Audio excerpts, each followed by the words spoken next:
Bienvenidos, estimados amigos, una vez más reunidos acá en nuestro programa Inteligencia Natural. En este programa me gustaría dar una breve introducción relacionada a lo que vamos a hablar hoy día. Ustedes conocen el gran Isaac Asimov, el gran escritor de ciencia ficción, uno de mis favoritos, por cierto. Tiene una obra muy interesante, una de las más famosas, que se llama Fundación. En ella hay un personaje muy interesante y curioso que se llama Hari Seldon, en donde él, digamos, esta historia está situada en el futuro. Existe una ciencia del futuro, ¿cierto?, que es la psicohistoria. Entonces, en ese escenario futurista, ¿cierto?, este personaje, Hari Seldon, combina la matemática junto con la psicología y junto con la historia, y mediante un trabajo estadístico y con ecuaciones complejas, él logra predecir la caída de un gran imperio, un imperio galáctico, digamos. Es como si hoy en día alguien lograra predecir, por ejemplo, la caída de la ONU o la Unión Europea, o predecir una tercera guerra, o cuarta guerra, digo, tercera, cuarta, quinta guerra. Entonces, la pregunta clave que uno se hace es, si bien tenemos las ciencias duras, ¿cierto?, oficiales o naturales, tenemos las ciencias sociales, ¿cierto?, etcétera, pero ¿existirá en el futuro alguna vez, existirá una ciencia que estudie el comportamiento humano desde el punto de vista matemático, desde la estadística, claro, y que sea capaz, incluso como este personaje, Hari Seldon, sea capaz de predecir mediante muchísimos datos y mediante la estadística, por ejemplo, caídas de imperios, guerras, dictaduras, etc. Entonces, de eso es lo que vamos a hablar hoy día con nuestro querido invitado José Luis Silva, académico de nuestra universidad, ¿cierto? Él es contador público de profesión, magíster en recursos humanos y también muy pronto, bueno, ya es candidato a doctor, ¿cierto?, en ciencias humanas, ¿cierto? Así que está justo a puertas de su doctorado, así que lo felicitamos, por supuesto, y le damos la cordial bienvenida por estar con nosotros. Panelistas de siempre, Pietro Porchile, muchas gracias por estar aquí, Klaus Bigger. Hola. Así que cuéntenos, José Luis, cuéntenos más o menos qué fue lo que lo llevó a, bueno, más o menos su trayectoria, ¿cierto? Entiendo que usted no es de aquí. Así es. Tiene raíces porteñas. Así es, una larga historia. Es una larga historia. Agradezco la invitación, Klaus, Pietro, Carlos. Y quisiera partir por qué estoy en lo que estoy, ¿cierto? Mi tema hace tiempo ya es la gestión estratégica de la felicidad. Y en eso me he querido introducir mucho tiempo, desde el punto de vista científico, y también un poco de divulgar esto a través de un libro que publiqué en el año 2018.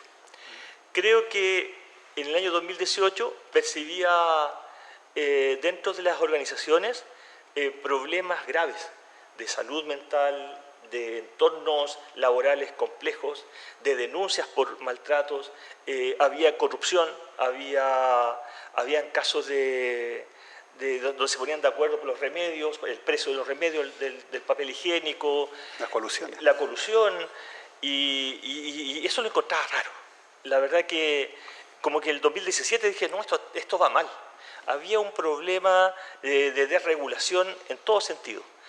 Y curiosamente estaba viendo un programa de Christian Walken, Una belleza nueva o Una belleza pensar, no me acuerdo ya muy bien, y entrevistó al ministro de la felicidad de Bután, ¿cierto? Que ellos, bueno, hace muchos años también contrataron una consultora para que a nivel política pública se gestionara a nivel nacional la felicidad. Y tienen toda una metodología. Ellos concebían el hecho de que los países no debieran solamente medirse por el PIB, que una medida netamente estandarizada y económica. O sea, la adición es lo económico.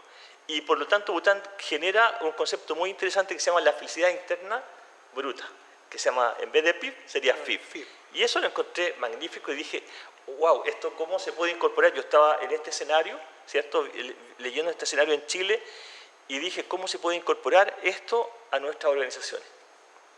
Ese fue el primer paso que di para incorporarme en esta materia. Y empecé a investigar. Me metí a Clarivate, Scopus, Cielo, por todos lados, todo lo que había. Y la verdad que era infinito las materias que habían de felicidad. Y en Chile encontré a un señor que se llama Ignacio Fernández, que después yo hice un curso con él en la Universidad Adolfo Ibáñez. Y él tenía un concepto que se llama felicidad organizacional. Luego encontré a otro señor que se llama Víctor Gutiérrez de la USACH. Y en Chile estaban esos dos y no encontré más. Pero sí, en el mundo había mucho de felicidad. Pero como yo vengo del área de la gestión, de la administración, de la finanza, de la contabilidad, etc., decía, esto no tiene que ver conmigo, porque felicidad es de la psicología, es desde lo más percepción, ¿cierto? Lo que siente el ser humano, subjetivo, etc. Y dije, entonces, me interesa este tema, pero no lo puedo ver como el billón de artículos que estaban hablando de la felicidad desde la psicología, desde lo muy subjetivo. Entonces lo que hago es, voy a crear algo nuevo, algo que no esté. Entonces busqué una imperfección y la verdad que descubrí que nadie hablaba acerca de gestión estratégica o de cómo alinear la estrategia hacia la felicidad de los individuos o de trabajadores y objetivos organizacionales. Y vi la beta y me metí ahí. Y es por eso, porque en el año 2018 publico el libro que precisamente se llama Gestión Estratégica de la Felicidad, que es un libro resultado de muchas experiencias de vida, del trabajo y también de esta universidad. Porque lo que hago cuando ya tengo estas inquietudes es hacer un electivo, y partió allá en la Facultad de Ciencias de la Salud, cuando no era Facultad todavía de Ciencias de la Salud, y lo hago como un electivo. Se lo hago a obstetricia en primer lugar, después a enfermería. Y después crece, y después se interesaron en psicología, y después en ingeniería. Y es un electivo que tiene que ver con las virtudes, que tiene que ver con la psicología positiva, con gestión, mucha estrategia, mucha gestión, porque esa es mi área, pero hago esa relación. Entonces, creo que esa betita es, en el buen sentido de la palabra, ¿cierto? Creo que es interesante, y porque creo que hay desafíos relevantes a nivel nacional, desde todas las dimensiones que rodean este gran concepto de estrategia. Porque podemos ver a la organización que puede rentabilizar, creo yo, con ciertos marcos, ¿cierto?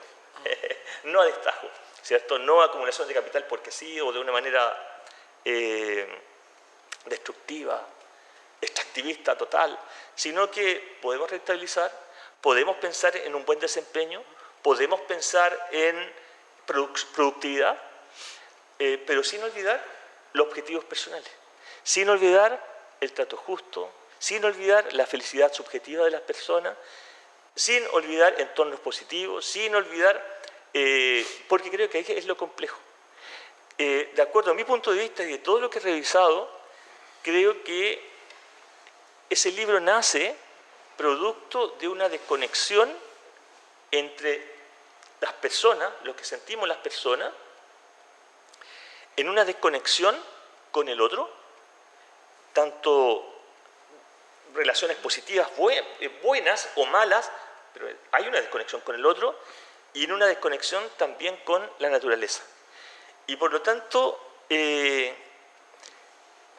creo que ahí yo podría preocuparme de ese tema los próximos 10, 15, 20 años de mi vida a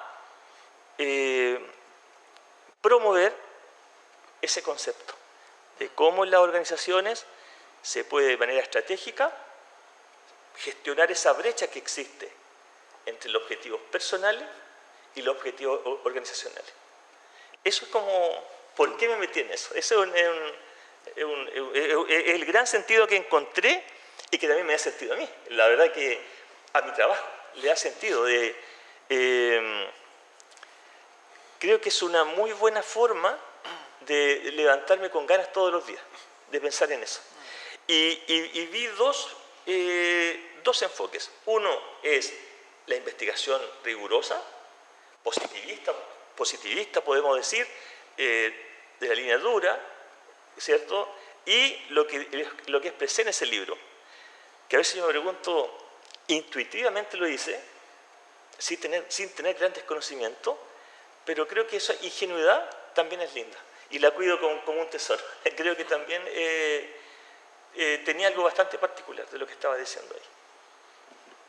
¿Y han notado alguna diferencia entre la felicidad de corto y medio y largo plazo? Porque es un poco, según lo que he leído, hay muchas actuaciones de hoy en día que son solamente felicidad a corto plazo. Es decir, si uno publica algo en Facebook o en redes sociales y recibe un like, esto da felicidad, pero son 10 segundos.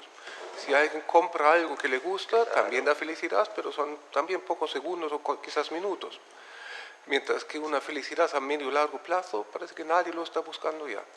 Qué interesante tu pregunta, Klaus, porque una de las cosas que uno se cruza cuando uno empieza a meterse así, muy específicamente en el tema, es el hecho que 300 años, 400 años antes de Cristo, existía Aristipo de Cirene, discípulo de Sócrates, que decía que la felicidad era algo del instante. Y él crea el concepto de hedonismo, es decir, yo me tomo una bebida y el placer, es decir, mi placer de corto plazo. Publico algo, yo soy contento, estoy contento. Según él, esa era la felicidad. Entonces, claro, es de muy corto plazo. Y hay que recordar que 300 años antes de Cristo, bueno, no 300 años antes de Cristo, Aristóteles en realidad genera un cambio del hedonismo y él crea un concepto que se llama la eudemonia. Y la eudemonia es pensar en la felicidad como una virtud en el largo plazo. Si hacemos ese parangón de 300, 400 años antes de Cristo, o incluso 500 años antes de Cristo, podemos decir que tenemos los mismos problemas hoy día, hace más de no sé cuántos siglos atrás. Es decir, ¿cuál va a ser nuestra mirada desde el punto de la felicidad? ¿Va a ser de corto plazo, del placer? ¿Yo compro esto y soy feliz? ¿O vamos a mirarlo como una virtud, esa de largo plazo? Esa que a pesar de todas las circunstancias que nos ocurren, soy feliz. Y eso lo proponía Aristóteles. Y eso incluye el sacrificio de mi generación para tal vez mis nietos puedan tener un bienestar. Así es. Y que es muy alineado al concepto de sostenibilidad desde la perspectiva que hay un objetivo de desarrollo sostenible que tiene que ver con bienestar, salud y bienestar. Y precisamente se trata de estar bien, estar saludable y pensando en generaciones actuales y futuras. Eso es la sostenibilidad en definitiva. ¿Tú cómo definirías felicidad? He visto un montón de definiciones, pero hay uno que me gusta, que es la de Sonia Lyubomirsky, y que tiene que ver con los rasgos y características de las personas que se declaran felices a pesar de las circunstancias. Eso lo encuentro magnífico, y la verdad que la Sonia Lyubomirsky genera una escala, de hecho, de medición, en la cual considera la felicidad como un concepto aristotélico, eudimónico, de largo plazo, como virtud, en general. ¿Cómo te sientes tú? Es una escala de 4 ítems, ¿cierto? Porque, bueno, después vamos a hablar de la medicina y todo ese tema, pero creo que eso hay que rescatarlo, porque ella avanzó bastante y tiene cargas factoriales, una validación muy potente, con 4 ítems. Así que eso es muy interesante también. ¿Se puede medir algo tan subjetivo? ¿Se puede cuantificar la felicidad? Bueno, en ciencia dura decimos, bueno, para medir algo se necesita un instrumento, esa es la definición de un instrumento. Claro. Bueno, recién hablábamos con Klaus, estoy con 3 profesores, ¿cierto?, de las ciencias básicas, ¿cierto? Yo vengo de las ciencias sociales, ciencias humanas, totalmente distinto, ¿cierto?, a las ciencias formales. Por lo tanto, la medición acá cambia un poco, desde su perspectiva cambia. Es casi imposible medir la felicidad de una manera objetiva. Y por eso me llama la atención el concepto de Sonia Lyubomirsky desde el punto de vista que ella habla de felicidad subjetiva. Es decir, a través de un reporte, a través de un autorreporte, una escala, Likert, por ejemplo, yo puedo preguntar a una persona cuán feliz se siente. Desde las ciencias sociales no existe otra manera de medir a no ser que sea a través de un informe autorreportado con alguna escala Likert en la cual la persona pueda, ¿cierto?, decir, me siento de tal forma, de 1 a 7, por ejemplo. O sea, es relativa hasta el momento en que la persona declara. O sea, por ejemplo, una persona que, no sé, padece hambre en un país muy pobre, por ejemplo, y si esa persona se declara feliz, el resultado de la medición es que la persona es feliz. Así es. Y de hecho, la primera vez que la Organización de Naciones Unidas mide la felicidad con un informe anual que se hace, Colombia, que tenía ingresos per cápita, si lo lleva al nivel económico, ¿cierto?, de ingreso, tuvo el primer lugar, y Suiza, teniendo un ingreso per cápita de $7.000 por habitante, y Suiza, que sabemos quién es Suiza, aparece como en séptimo lugar. No me acuerdo muy bien, pero primero fue Colombia. Es decir, el colombiano se sentía. No están correlacionados. Así es. O sea, es tan subjetivo, y de hecho, estallido social, Chile aparecía como como el 24 lugar, y se cuestionó a través de la ONU, en esa escala de la ONU, se cuestionó. 24 no es malo. No era malo, claro, pero este estallido social no se explicaba respecto a esa escala que estaba abajo. Hay cosas ahí que son inexplicables y que todavía son desafíos. Esos son los misterios de las ciencias sociales, ¿cierto? José Luis, te invito a un corte y seguimos conversando de este interesante tema, ya metiéndonos en el tema en sí, digamos. Así que ustedes, por favor, no se vayan y ya regresamos.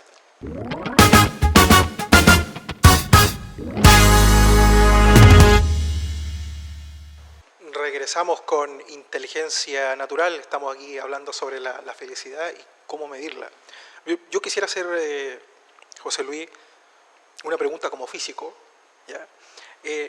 Para ti, en tu opinión personal, el cuerpo humano, el ser humano, es una máquina biológica muy sofisticada, muy sofisticada, y por lo tanto todo el mundo emocional, e incluso tal vez espiritual o de las emociones, qué sé yo, lo cambiante que es el ser humano, se podría explicar siempre mediante un proceso químico complejo, o que sería como la opción 2, el cuerpo humano es una máquina sofisticada, pero no tanto, digamos, pero existe una componente adicional, algunos le llamarán, no sé, alma, qué sé yo, o espiritualidad, no sé. ¿Tú distingues entre esas dos cosas o tú tienes fe de que en algún momento, tal vez todavía estamos muy primitivos para llegar a ese conocimiento, pero tal vez en el futuro los científicos del futuro van a descubrir, incluso predecir, ¿cierto? Como yo decía al principio, como este personaje, ¿cierto?, de ciencia ficción, poder predecir estadísticamente cómo el comportamiento a gran escala de los seres humanos podrían,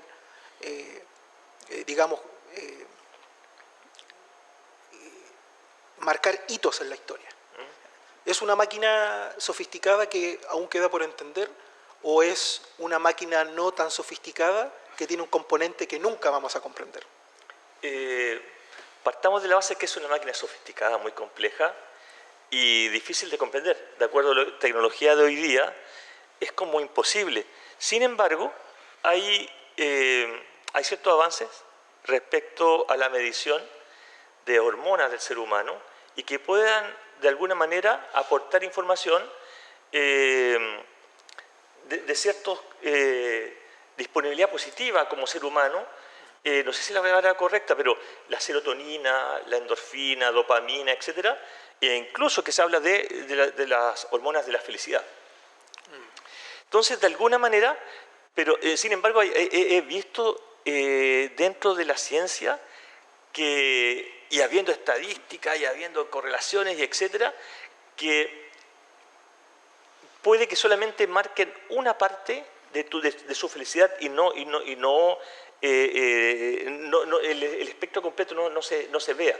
Por lo tanto, debiera ser acompañado por algunas otras herramientas. Y ahí vuelvo a los reportes, a los informes de autorreporte, etcétera. Pero están pasando cosas relevantes. Francisco Varela, que era un señor biólogo que estaba estudiando la conciencia, desde la psicología se miraba a la conciencia como algo muy lejano, difícil de medir, y él trataba de operativizar.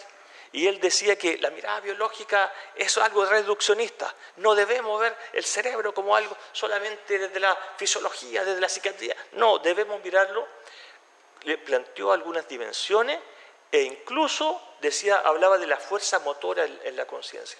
Es decir, con la acción. La única manera de medir la conciencia, él decía, tenemos que incorporar esta fuerza motora, esta acción. La felicidad también podría ser una percepción desde la experiencia. Cuando nosotros medimos con esta escala de Lubomín, que les nombraba, cuán feliz eres tú, ¿cierto? Se está midiendo de alguna manera esa experiencia. Si yo hago una analogía con lo de Francisco Varela, él habla de la fenomenología para explicar la conciencia. Yo podría hacer una analogía desde la felicidad y decir, desde tu experiencia, dime cómo reflejas esto desde el autorreporte, acompañado quizás con lo que decía recién, de esta otra mirada, ¿cierto?, hormonal. Y yo creo que eso es un desafío personal. Es decir, hoy día la principal mirada científica acerca de la felicidad son diseños no experimentales. Lo primordial, lo principal es diseño no experimental. Se toman encuestas, se hace un proceso de encuesta, etc.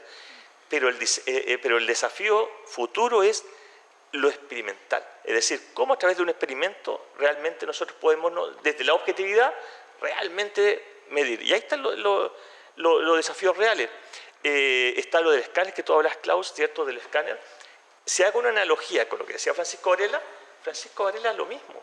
Empezó a hacer un experimento y empezaba a decir, tú mueves un lápiz, mueves acá a un ser humano. Entonces, escaneaba el cerebro y veía cómo el cerebro tomaba distintos colores, en la medida que el ser humano reaccionaba a la pregunta que le estaba haciendo Francisco Varela desde el punto de vista experimental.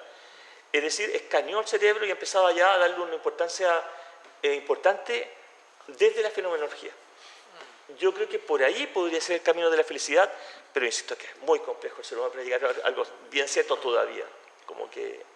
Normalmente me parece que se estudia más bien la ausencia de la felicidad, como la depresión, la ansiedad, y allí sí que existen ya unos cuantos datos experimentales. Sí. Por ejemplo, la falta de serotonina está relacionado con la depresión, el metabolismo de la dopamina también. Así es. El cortisol, sí, también, por ejemplo, porque es la hormona del estrés. La hormona del estrés. Estresado pocas veces va a ser muy feliz. Así es. El litio previene más bien el suicidio. Siempre he pensado que me encantaría ver a estudiantes universitarios, por ejemplo, tomar a un grupo importante en un periodo de exámenes, por ejemplo, en un periodo que estén estresados, ¿cierto?, y llevarlo a llanos de Chayes, en la región de Atacama, ¿cierto?, que tenga una conexión con la naturaleza. Medir cortisol, porque están en un momento de estrés, con la saliva, puede ser con la saliva, la orina, ¿cierto?, y la sangre. Y sangre también. Y medir cortisol con la saliva, antes de entrar, vivir una experiencia, nuevamente vuelvo a la experiencia, ¿cierto?, una experiencia en el parque, con la arena, con el mar, con la naturaleza, con lo vegetal que existe ahí, que también es hermoso, y después volver a que salgan del parque y volver a medir el cortisol, pensando que está en un periodo de exámenes, pero a la vez esa experiencia dentro del parque.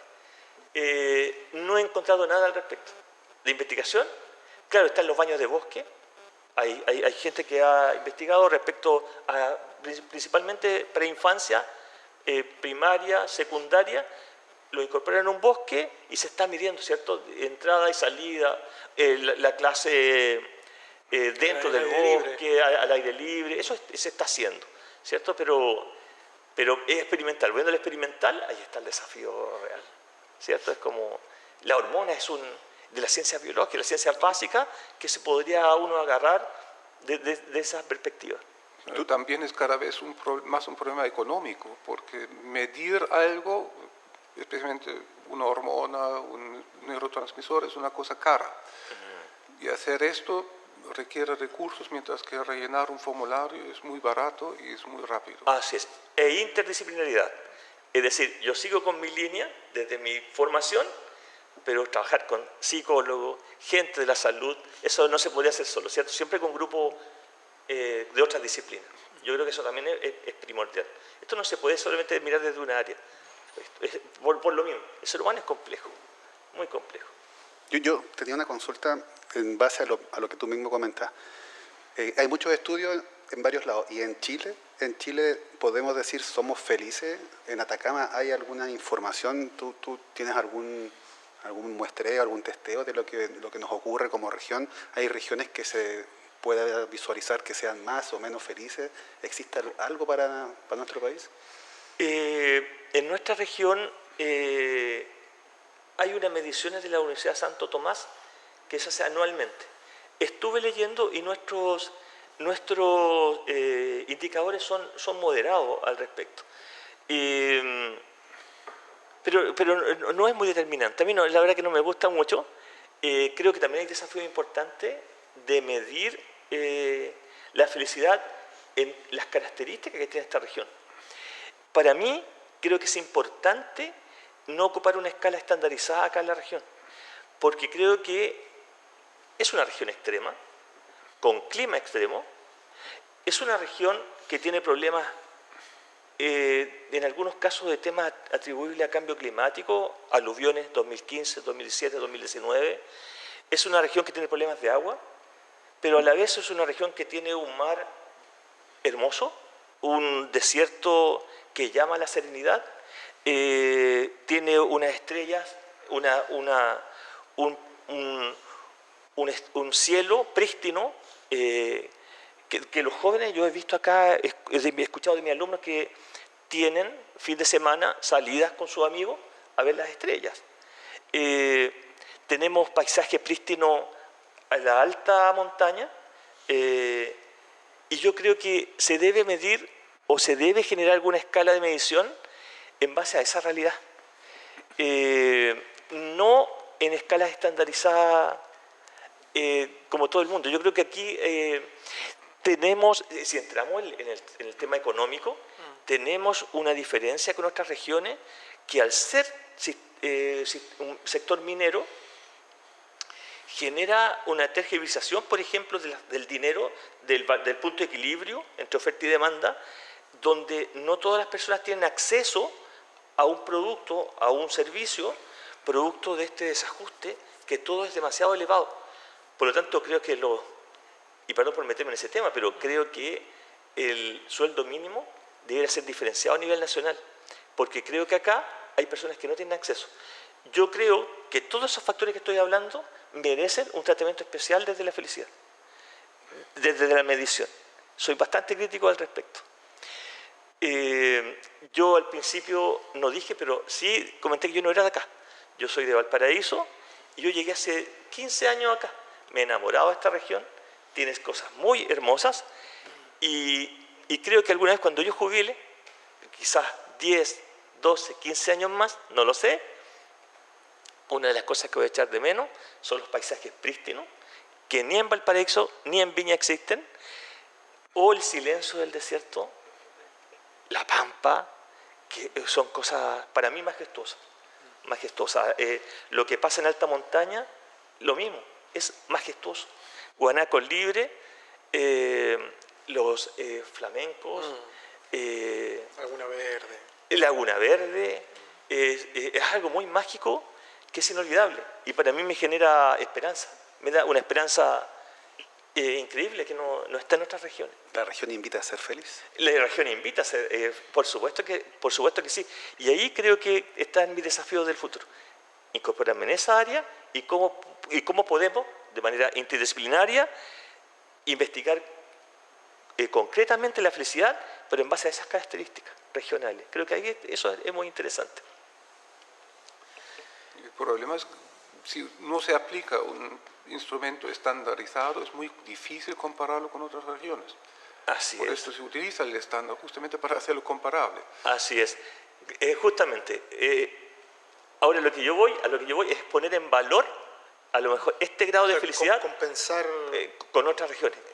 Ponerlo en valor, la importancia de las características de las cuales yo hablaba, como propuesta de valor, ¿cierto? Sí, pero tienes razón. Estandarizada, ¿cierto? Para comparar. Así es, claro, una primera mirada sería esa. José Luis, y bueno, hablemos muy brevemente y dejamos el resto para el siguiente bloque. que dejo planteada la pregunta, lo voy a dejar planteado. Bueno, ya que Pietro mencionó lo de la región, ¿cierto? ¿Cómo estamos en la UDA? Bueno, tú llevas 15 años acá, dijiste, ¿no?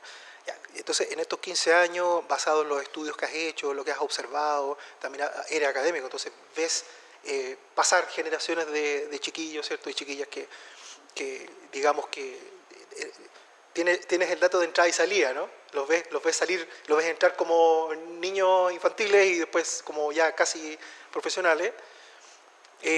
¿Cuál es tu mirada? Lo dejo planteada la pregunta para el siguiente bloque. ¿Cuál es tu mirada de la UDA, ¿ya? Y cómo crees tú que tu investigación, tu enfoque distinto, como tú nos mencionaste, ¿cierto? Hace un rato dijiste que, mire, yo quiero ver esto de esta forma, proponer esa forma de medir, ¿cierto?, la felicidad. ¿Cómo hacer la ingeniería inversa, ¿cierto? O sea, me imagino yo un químico, ¿cierto?, un bioquímico, estudia el comportamiento de, no sé, de ciertos agentes químicos, ciertas reacciones, finalmente hace la ingeniería inversa, dice, bueno, yo puedo curar esta dolencia de esta forma. ¿Existirá una ingeniería inversa en el caso tuyo, donde si tú estableces precisamente, mira, la felicidad sopesada o no, la felicidad la voy a medir con esta escala y en esta región, pesando lo que acabamos de decir, ¿cierto?, las particularidades, yo saco esta conclusión, esta ley, entonces hay una ingeniería inversa donde yo digo, mire, entonces con esta receta nosotros podemos evitar de que, por ejemplo, los alumnos, no sé, se nos estresen, o evitar que, por ejemplo, puedan abandonar la carrera por razones que no tienen que ver con la academia. Entonces, dejo plantear la inquietud y volvemos, los dejo invitados, amigos, a que volvamos en el tercer y último bloque con nuestro invitado, José Luis. Okay.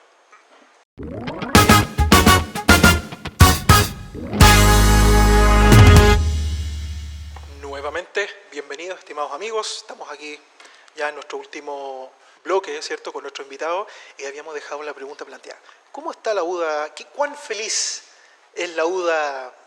Te va, José Luis.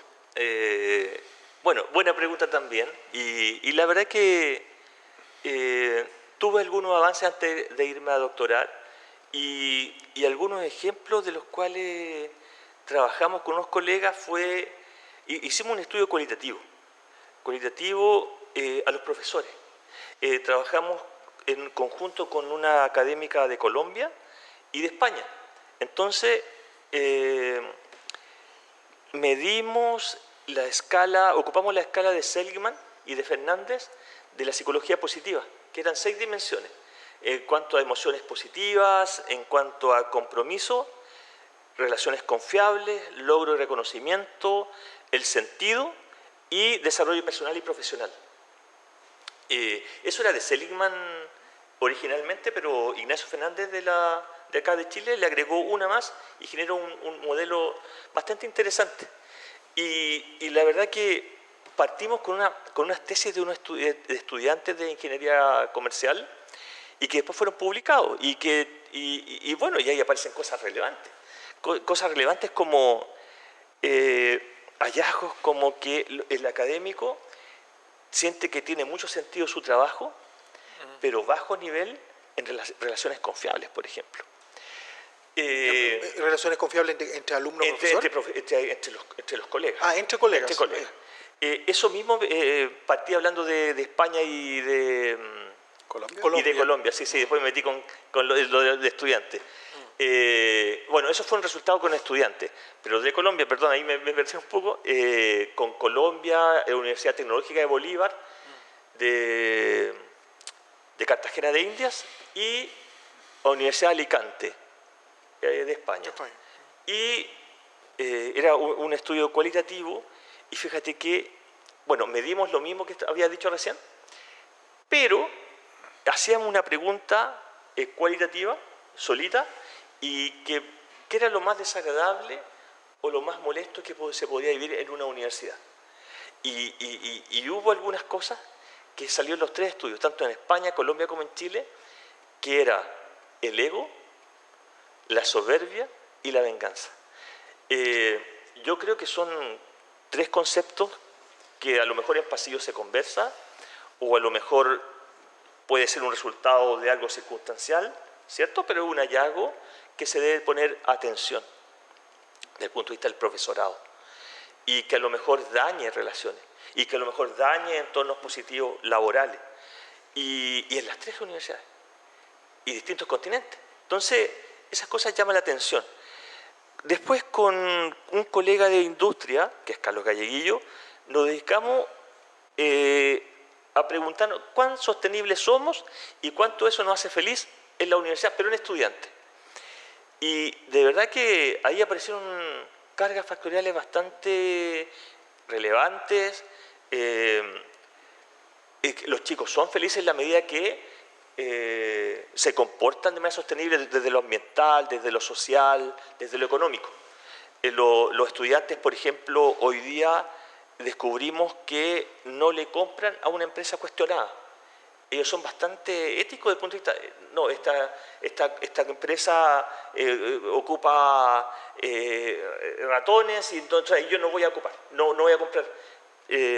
Nos dimos cuenta que desde la teoría del comportamiento planificado, los estudiantes de la teoría de Axen, nos dimos cuenta que tiene 3 dimensiones, cómo la actitud, las normas subjetivas y el control percibido como capacidad influye en la intención y luego en el comportamiento.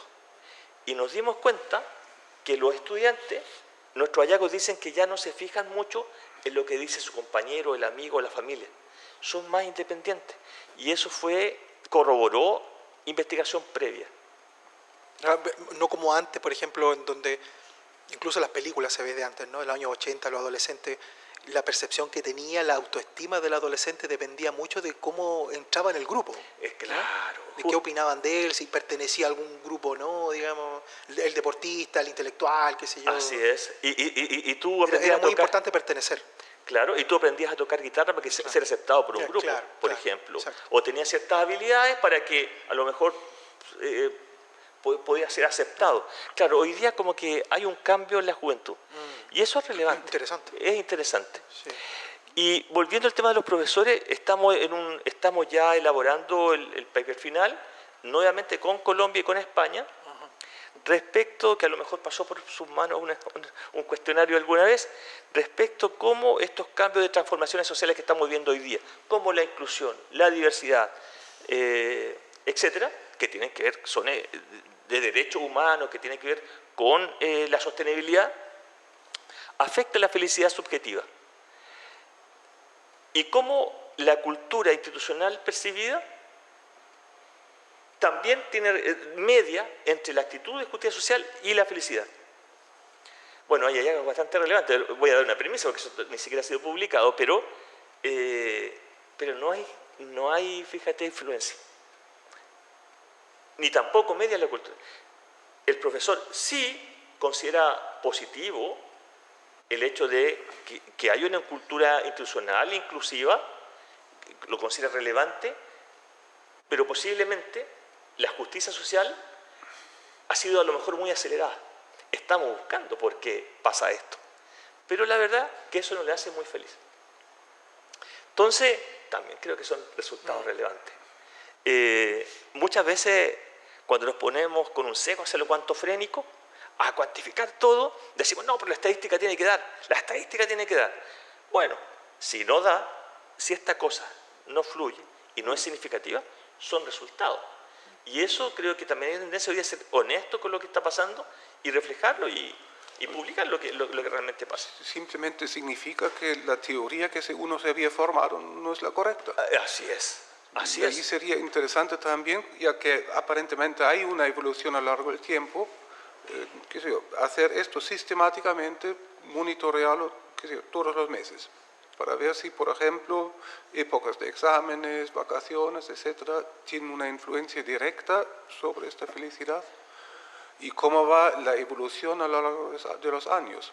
Así es. Y allí, cuantos más parámetros están controlando, también es más fácil establecer una correlación, por lo menos, y después buscar algo que podría ser causa-efecto, para finalmente poder actuar sobre las causas que causan la infelicidad.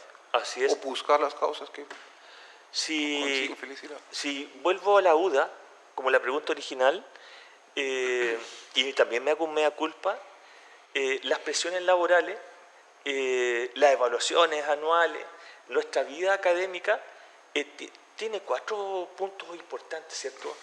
Tenemos que hacer clases, tenemos que investigar, tenemos que vincularnos con la comunidad, tenemos que hacer gestión, y eso provoca que muchas veces tengamos que hacer estudios de corte transversal. Es decir, sea diseño no experimental o experimental, siempre tomamos la muestra, la tomamos y publicamos. Y vamos a una revista y la publicamos de manera inmediata, ¿cierto? Por un tema de las condiciones que vivimos, de tiempo. Y lo que dice Klaus es muy interesante porque falta algo longitudinal, que sea estudiado a través del tiempo y a lo mejor entre distintas generaciones, y explicarnos por qué pasa esto o esto otro. Es muy interesante, Klaus, cuando dice, claro, este modelo estadístico no rejó porque a lo mejor lo que habíamos planteado en la teoría es incorrecta, pero también puede ser que no tengamos todas las variables incorporadas como corresponde. ¿Por qué? Porque a lo mejor yo puedo estar midiendo la actitud de justicia social hacia la felicidad de un profesor, pero a lo mejor faltó otra variable, otra dimensión, la propia capacidad, valores, un sinfín de desafíos por lo complejo que somos, que era, ¿cierto?, una observación que hacíamos. O sea, hay que afinar el instrumento. Afinar el instrumento, y queda mucho que hacer desde la interdisciplinariedad, ¿cierto? Yo creo que ese es el futuro. ¿Cómo seguir investigando y cómo incorporamos dimensiones que realmente puedan ser respondidas, ¿cierto?, a lo que dice la teoría, lo que hicimos nosotros, nuestras propuestas. Eso es lo que creo que es muy interesante. Yo tengo una pregunta, me voy a cambiar un poco del tema. Es que, por ejemplo, hoy en día hay estudios que dicen de que no es malo aburrirse, pero esto hace unos años atrás era algo incorrecto. La gente buscaba estar siempre no aburrido. Mi pregunta va, ¿por qué la menciono? Porque mi pregunta es, ¿será bueno ser infeliz en algún momento para poder después ser feliz? ¿Esas transiciones serán propias del ser humano? ¿Cómo lo ves tú? ¿Cómo crees tú? ¿Será correcto buscar siempre estar feliz? ¿O no? ¿O es parte de ¿tienen alguna información? Sí. Mira, vuelvo a Aristóteles. Cuando Aristóteles habla de esa virtud, habla de algo de largo plazo, ¿cierto? Que a pesar de todas estas circunstancias en la vida, el tipo cree que su experiencia de vida es potente. Para mí, cuando hablamos de virtudes y de una virtud y lo hablamos de largo plazo, es un sinfín de vaivenes. Por lo tanto, para mí existe la posibilidad que un tipo pueda ir por la vida, ¿cierto?, con todos estos vaivenes, con el aburrimiento del cual tú hablas, con el bajón, con una baja autoestima, con un bajo nivel espiritual, y que en algún otro momento se sienta espiritualmente fabuloso, y que, porque por lo mismo, por la misma complejidad del ser humano, creo yo que, y a pesar de todos esos vaivenes, el tipo se pueda sentir bien de alguna manera. Para mí, no hay, es un misterio también, o sea, no tengo toda la respuesta, es un misterio, pero para mí, yo creo que podemos sentirnos aburridos, y eso lo he escuchado muchas veces, y en lo personal, para mí cuando he estado aburrido es cuando uno se pone mucho más creativo, ¿cierto? Piensa qué hacer. En los juegos, cuando en nuestra niñez nacían de un aburrimiento. ¿Cómo creamos de alguna manera algo cuando no había nada de plata para llevarnos a la playa, digamos? Entonces, yo creo que siempre está la posibilidad. Y bueno, y no es un continuo. Los seres humanos tienen distintas maneras de reaccionar. Si miramos la felicidad como un afecto, ¿cierto?, positivo, existen muchos afectos, tanto positivos como negativos. Y entre medio está la alegría, el afecto de la felicidad, el afecto de la esperanza, el afecto, etc. Pero también está el afecto del miedo, los afectos negativos, como lo negativo, digamos. Y yo qué diría, en la medida que nosotros sepamos balancear o responder a cualquiera de los dos afectos, negativos o positivos, está la virtud, lo que decía Aristóteles, ¿cierto? La virtud, de a pesar de todas esas cosas, nos vayamos por esa línea. Hay un señor que es Losada, que es chileno, y que proponía que un índice que ha sido cuestionado, por ahí leí un artículo muy en contra de, él decía que debía haber una relación entre 3:1 o 2.9:1 entre emociones positivas y emociones negativas, y hablaba de un índice. Y decía que bajo ese umbral es que estábamos perdidos. Perdón, 2.9 o 3 positivas Emociones positivas por una negativa. por una negativa en proporción, ¿cierto? Y en base a un modelo matemático había establecido esa proporción. Y decía que por sobre ese umbral ya era un tipo que estaba desconectado con la realidad, le ponía... se podía ver ridículo, ¿cierto? Claro. Era como era la proporción precisa. Creo un poco en eso, así porque es el equilibrio o la armonía entre... Yo te hago la pregunta en base, y si existen algunas, si tienes tu conocimiento de algunas políticas públicas, de que esto se socialice con la población, porque muchas veces el problema de salud mental que se tiene, la frustración y cómo enfrentar las frustraciones, tal vez es porque pensamos o miramos que siempre tenemos que estar felices o siempre tenemos que estar sentirnos como útiles. Entonces, darle esta mirada distinta de que no es negativo, sino que tiene un factor positivo, estar en el otro lado de la balanza, nos hacemos cargo como Estado, por decirlo de alguna forma, frente a la población, o este es un tema muy de academia, muy de expertos y se aleja completamente de la sociedad. Mira, no soy experto en política pública, mi tema es organizacional, ¿cierto? Como planteaba eso de hacer estratégicamente, cómo incorporar, ¿cierto? Sin embargo, he estado revisando objetivos de desarrollo sostenible que tienen que ver con el bienestar, que tienen que ver con la salud. Y Chile está bastante interesante en base al cumplimiento de estos objetivos de desarrollo sostenible, si tenemos que ver con felicidad. Hemos superado la pobreza en el último gobierno 4 puntos.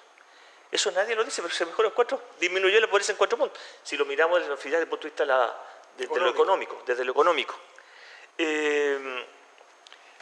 Se ha cumplido 75% del objetivo de desarrollo sostenible, habiendo problemas netamente en la distribución de la riqueza, no hemos sabido mitigar el cambio climático y tenemos un problema de consumo desde el punto de vista que hemos roto 5 años consecutivos la sobrecarga de consumo, es lo que se llama overshoot. Por lo tanto, volvemos al hedonismo. Compramos, tenemos de manera exacerbada, y si el planeta consumiera como Chile, en 5 años desaparecería el planeta. Entonces, Si fuera como Estados Unidos en 1. Claro. O menos. O menos. Por lo tanto, y el objetivo de desarrollo sostenible tiene una mirada desde la felicidad, es decir, en la medida que cumplimos estos objetivos, se supone que tendríamos mayor bienestar. Chile, desde esa perspectiva, se supone que tendría un mayor bienestar, pero quedan desafíos también importantes. No obstante, hay un tema muy relevante porque también hay que mirar el lado negativo o la crítica, desde la perspectiva crítica. Y es que muchas veces se critica a los que estudian la felicidad porque dicen, estamos en un sistema neoliberal, habláis de la felicidad para que todos traten de ser felices, como tú, ¿cierto? Dices, porque todos tienen que ser felices, rentabilicemos, produzcamos lo que más podemos, consumamos, etcétera, consumir, el PIB, enloquecidos con el PIB, y se nos cae el modelo, absolutamente. Entonces, tenemos que tener esa mirada crítica. Desde mi perspectiva, se debe gestionar la felicidad, pero no romper, ¿cierto?, lo que nos enseñaron nuestros ancestros, de no destruir, de no ser solamente la mirada extractivista, de no maltrato, de cuidar la naturaleza, los animales, desde esa perspectiva, de cuidar la tierra, tener agricultura, pero cuidar la tierra, etcétera. Sin duda un tema muy, muy interesante, y pienso yo, no sé, como científico que somos, sería muy, muy bonito ver si con los años, como dices tú, ¿cierto?, todo este conocimiento que tú estás ayudando a impulsar y las otras personas que trabajan contigo, pueda decantar, porque, bueno, como es una teoría científica dura, digamos, es que además de que puede explicar cosas, también puede predecir cosas nuevas. Claro. Entonces, sería muy interesante ver si a futuro, ¿cierto?, todo este conocimiento decantará en una receta para decir, mire, si nosotros hacemos las cosas así, necesariamente, por estadística, va a pasar esto. Entonces, sin duda, bueno, un tema muy, muy vasto y lamentablemente no hay mucho tiempo, pero creo que aquí hemos aprendido muchísimo contigo, así que te queremos agradecer muchísimo tu tiempo, José Luis, y también todo el conocimiento que nos has dado acá y compartir también tu experiencia, y por supuesto te deseamos mucha suerte también en tu doctorado. Muchas gracias, Carlos, Klaus, Pietro. Así que a ustedes, estimados amigos, nos vemos en el siguiente episodio. Cuídense mucho y estudien todo lo que puedan. Que estén muy bien.